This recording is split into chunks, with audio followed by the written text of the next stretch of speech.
I'm both honoured and delighted to be delivering the first Oxford-China lecture in Shanghai in December 2013. I think it's well recognised that we're in the middle of the biggest migration in human history, which is the migration of people from the countryside into the towns. And part of the argument that I will make in the lecture is that this is a very good thing for people and a very good thing for the environment.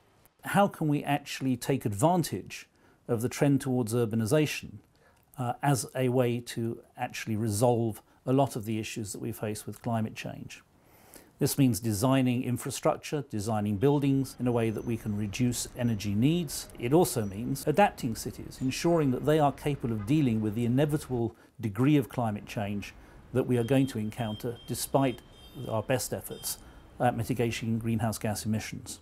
And indeed, it's very fortunate that I'm going to be able to deliver this lecture in China, because China is absolutely on the cutting edge of the development of new cities with wonderful new opportunities for transforming the ways in which people live. It has been the city governments that have taken the initiative to develop and implement programs both for reducing greenhouse gas emissions and for improving the adaptability of their cities to climate change. And major Chinese cities such as Shanghai and Beijing are actually participants in these international networks of cities who are directly working to resolve the climate change problem in a way that is actually far more difficult for national governments. One of the most interesting things about cities is that they are historically centres of creativity. They're places where there are universities.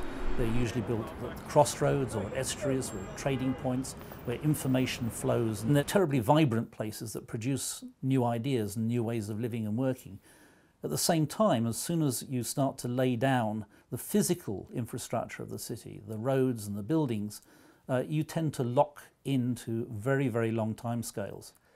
If you look at the road plans of the City of London, the central city of London, it's essentially the road plan that was laid down in Roman times. So we have this wonderful dilemma or paradox, which is that the city is the centre of dynamic innovation and change, and at the same time it has forces which are very slow to change. And so a lot of the work that we're focused on in the Future of Cities programme at Oxford is actually trying to reconcile these two very important aspects of the city.